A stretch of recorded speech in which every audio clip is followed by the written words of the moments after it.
This video is part of the Great Unboxing! Hello everyone, and welcome to this unboxing video for Teenage Mutant Ninja Turtles City Fall!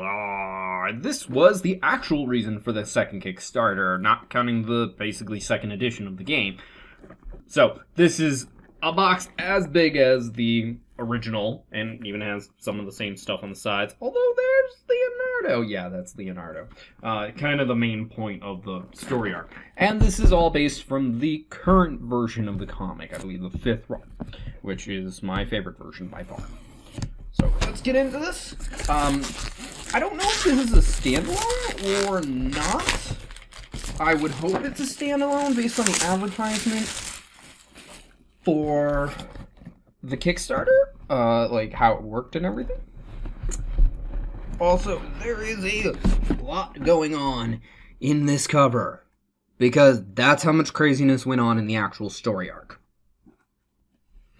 Alright, so, we've got what looks like a campaign guide and a rulebook is my guess. First off, the campaign guide, or as they refer to it, adventure comic. So this should have all the scenario specific stuff, the story that happens in between, because yeah, they blatantly use some frames from the comic books and such and things like that, but yeah, none of the rules. While this, which has the same cover, should be the rules is my guess, and again, I don't know if this is able to be standalone. It looks like it with the number of stuff that it looks to come with. So, yeah, let's look into that. So, then it goes straight into the miniatures, like the core game did, but we'll get to this later. And we got a bunch of punch-out and cardboard, starting, which thankfully is not vacuum packaged, although that's a little less of a worry with the punch-outs, because that usually means whatever's on the edge, I don't care about getting ruined. I think the only thing that's done otherwise is Dark Souls board game, and even then, I don't think those were vacuum packaged. I'm thinking of the boards themselves. So we've got the health tokens, which again, there was a stretch goal of actual health tracker dials and enemy health on the other side, which that will be in another video. Then we've got whatever these turtle masks icons are, KO and a more visual knockout, which I'm guessing is more of a stun. Then we've got, like, so far it's a lot of the same stuff, so I'm guessing this is a standalone. Then we've got Spawn, green and red, some terrain tiles that are small. I'm guessing stealth tokens, and I don't know on the other side. And then these represent, I'm guessing, bonus facings of dice and things like that to help with math. Then another sheet of very similar terrain, including the manhole covers. Or are those? Nope, those are garbage cans. I thought they were manhole covers. Some doors. They're open on one side, closed on the other. The terrain is usually different on each side. The garbage bags aren't. And again, the colors that are around the terrain actually matter. Like, that's what kind of terrain it actually is. Then we've got the actual manhole covers. Some flames on one side, smoke on the other, some more terrain, and cameras, which are the same on both sides. Yeah, this looks a lot the same. Some more terrain. And then this one I know is different because there was only one token before. So I'm guessing this is more scenario-specific stuff. These items look the same on each side, except the hockey mask is smashed on the other side. I don't know why. And we got some summary sheets, which look the same, and yeah, that makes it very clear this is a standalone expansion. So, for anybody who just wants this, which should integrate better with the first edition, to my knowledge, and I would have appreciated them saying that, but again, there was no way of not getting the core game and still getting the stretch goals, I think it was, or something like that. But, yeah, basic summary of like all the iconography, and then the terrain on one side, on the other side, and then co-op mode versus competitive mode, because again, this is either a full co-op game or basically you set up a dungeon master sort of situation. And we've got the terrain tiles, which, like the Dark Souls ones, are not wrapped up in plastic.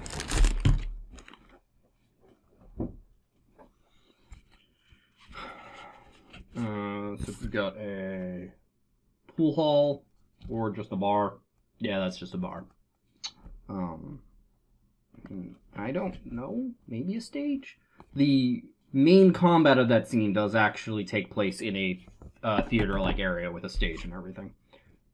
Probably the back part of the stage, an exterior with its roof, turtle lair, or at least part of it. Random warehouse. Some more outdoors. A lab or a morgue. I'm guessing a lab with the green stuff in the corner. Like just a generic mad scientist lab. A lobby looking thing. Some crossroads. This is actually easier for me to see in the camera than it was actually looking right at it. Some piers. And then more streets? No, parking lot. Interior building with some more pier stuff. I think this one might have actually been in the base game, but otherwise they're all different from it. And more street and a giant Foot Clan symbol. This might have been actually where it was meant to take place, but whatever.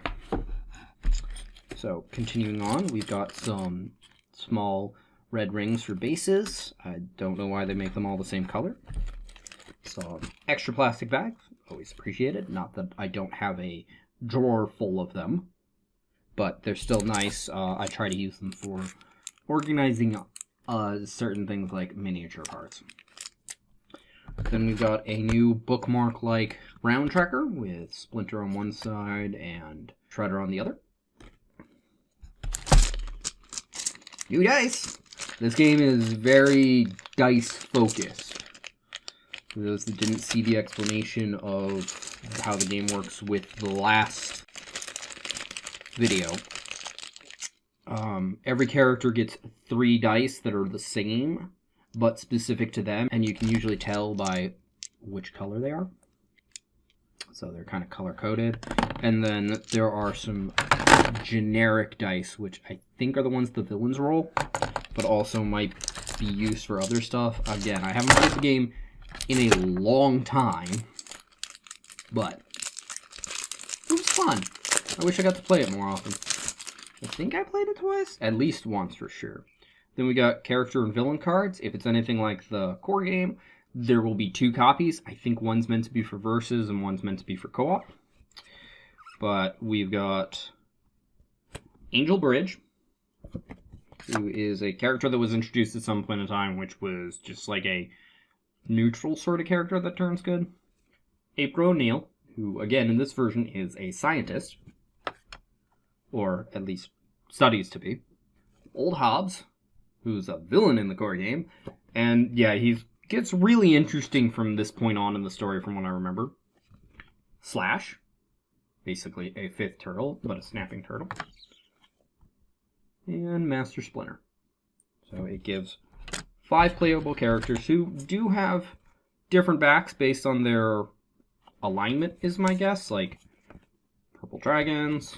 This one's supposed to be the turtles and their allies, because that's April.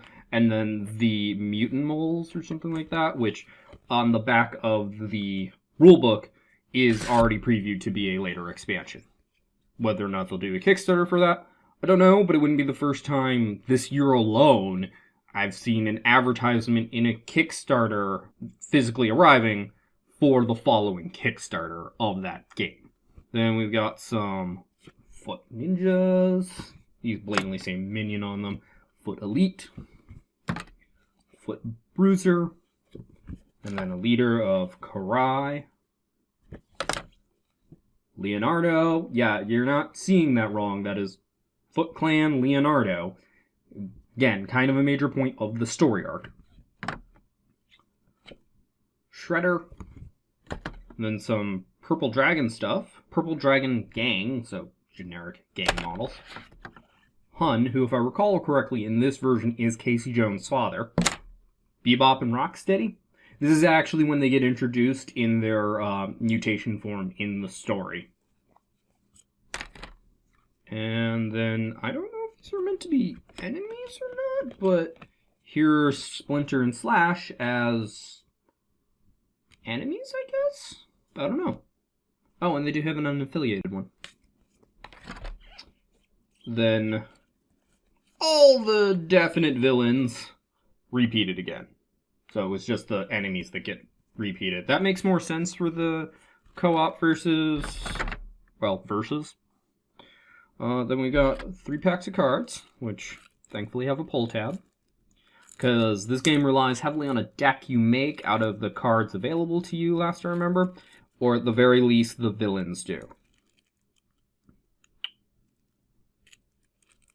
It's still a lot of important cards. I just don't remember if you start with your whole hand and then it refreshes at a certain point in the game, or if you make a deck and draw cards.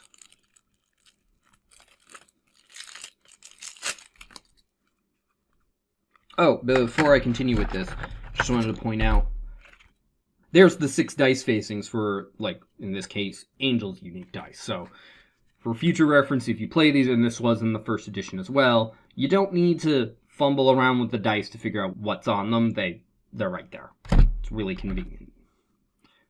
Because other than the fact they're 6-sided, they're all different. Alright, so we've got Angel's cards, which, like most of the game, uses artwork like that from the comic book. Sometimes it is actually right out of the comic book. But again, characters get their own specific cards. She gets 6 to be precise, because that's not always the same either. Then we've got 8 from April. I don't know if she functions the same, but she was a really unbalanced character in first edition. She was a Kickstarter early release / standalone, and was just, I get more cards than everyone else, like, actively to use. Then Hobbs has 6. Slash has 5 with Candy on the front. And Splinter has even more cards of 9 in total. And if he's anything like the first edition version, will be really interesting, but really squishy. Then the villains get less cards per minion type, but they make up a whole deck together. So it's usually, from what I recall, you pick your minions, or they're picked automatically in the case of the more story mode play, and you put together a deck. I'm assuming this is very split up in terms of like versus and co-op, but again, I don't fully know how this works currently. But that's a lot of the first one. And the second one goes straight into more villains. I can tell because this was in the end of the previous one, and here's the villain generic back. This is also a game where your seating arrangement matters. If you're playing Versus and it still works like first edition, where the villain player is doesn't matter, but where the allies are, or the good guys, or however you want to refer to that, where they are relative to each other matters, because you roll 3 dice, but the person to your left gets your left die as well as you get their right die, and also the same on your right side with your right die and their left die. Raphael originally got 5 dice and didn't share anyone, and you just skip him for the purpose of sharing. Which I don't think worked well in 2 players. But yeah, 1 more minion card. And then Karai gets double the number of cards, as does Leonardo. And then there's Shredder, who actually gets 4 times the number of cards. And it just continues onward. It's using very generic art, and I don't really want to take the time to go through all the names here of the cards themselves. Because, again, I don't really have any context anymore, as even if I did remember first edition in detail, it's been years since I've played. Now, I really love Teenage Mutant Ninja Turtles. In fact, if I didn't, I wouldn't have gotten this because, as I said in the previous video, there was no update kit for going from first edition to second edition, and you basically couldn't get away with getting everything brand new and not getting the core game second edition. So, yeah, a lot of people were really annoyed with this. In fact, a lot of people just flat out boycotted it. But they did upgrade the sculpt, which for a miniatures game is extremely important and most of what you're paying for. And in the opinion of the community, not myself so much, they needed it. It is an improvement in my opinion, but it was an unneeded improvement. We've got Bebop and Rocksteady's cards, which it looks like I wouldn't be surprised if they play together. Yeah, they actually, or no, it looks like it's an option. Because Bebop and Rocksteady are separate over here, but over here, they're on the same card. Which all of them do actually have both of them on the cards for image. And then a regroup, which is a standard card for the villains. Which is basically reshuffle your deck. And then we get into some ally cards, which I don't really know how these function, but they look to be the 5 heroes from the core game, so you won't have the miniatures if you got this as a standalone. But you can always use the miniatures, assuming they're even used as placement and not just effects. But they're regardless, it's the 5 playable heroes from the core game, which are the 4 turtles, Leonardo, Donatello, Raphael, Michelangelo, and Casey Jones. And then we've got 3 evil allies with Alopex. I said in the previous video, I can never pronounce her name right. She's a really interesting character, though. Savet, who I don't remember what role he plays, but he's still a pretty important character. And Kitsune, who is extremely important in this story arc, and last I remember becomes even more important afterwards. And then we've got some cards that, if I'm correct, they are used for the Adventure Universal Game System, mainly because they say it on there and the others don't. Because one of the big reasons for there being a second edition was the Universal Game System. As IDW is basically taking any property they can get a hold of, the Batman the Animated Series being a big example, which means they'll probably also get the rights eventually, or already do and just have yet to make it, for the new adventures of Batman, Batman and Superman, yada yada, Justice League, the whole animated DC universe. Which is not really a good name because it doesn't cover everything animated, but it's the universe that also is Batman the Animated Series is the point. And so these are probably a function for that. I have no idea how that plays, but it's basically a giant crossover game.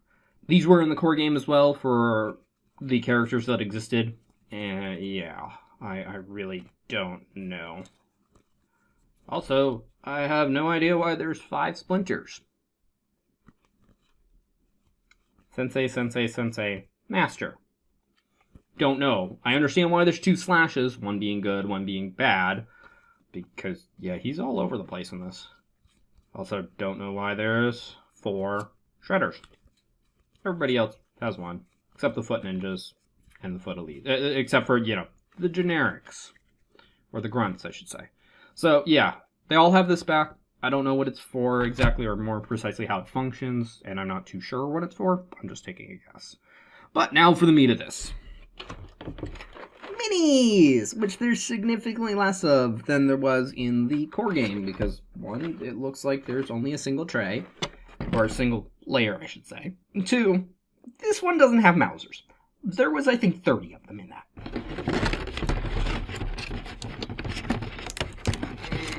Tape. I hate you, tape. Go away, tape. Seriously, people. If you pack your stuff right to begin with, you won't have a need for tape. At least not in the way I see it used. One of the big ones being holding these miniature trays shut. Although, I don't remember... Yeah, it was Teenage Mutant Ninja Turtles. And thus, Adventure Universal Game System, which it says right there, has a little notch in it. so that and it's also on the tray itself. So this will hold on. It makes the tape even less useful, but it means that you never will have to tape it yourself if you're concerned. Alright, so lots of generic need to, oh boy, kind of miniatures in here. Let's start with the generic schmucks. So we've got 6-foot elites. They're long spears. I think there's 6. It's laid out odd. It's 5 down the middle and then 1 off in the corner. There are 3 of the foot bruisers who look very much, at first, at least unpainted, like the old cartoon foot ninjas. Like they have that cowl top that comes down like a V, but they're just shirtless. 10 of the generic Foot Clan models, which have, I can't even remember what those are called. They're sickle-like weapons. 10 of the Purple Dragon Thugs, they all look the same. Bandana, loose shirt, look like they want to punch stuff. Then it's just more specific models. Hun, who is jacked as shit. This actually looks far more like he did in the comics than the image that they used. Slash, who there is only a single model for. I know one version and then the other. Bebop and Rocksteady, who I don't remember which one's which is why I got them both at the same time. And yes, that's a chainsaw. He brings a chainsaw to this fight. And he brings a sledgehammer. And yes, they are supposed to be different sizes. Unlike in the old cartoon. And we've got Shredder, who's in this awesome pose. That will be great to paint. One of my few regrets about not getting the Batman the Animated Series game that fits in this. Here's Karai. With her bow and everything. I will not be putting a string on that, because that never ends well, honestly. Like, even if you use fishing line, it just gets caught up on things easily. And then Leonardo, who has one of his swords, or a similar sword, and a Shredder gauntlet. Because, yeah, things get real interesting during this. And we've got Hobbs, who has a shotgun, and again, is missing an eye. Angel. I don't remember what those are called. I think they're Eskrima sticks is what they're meant to be. Or at least that's the style she uses them in.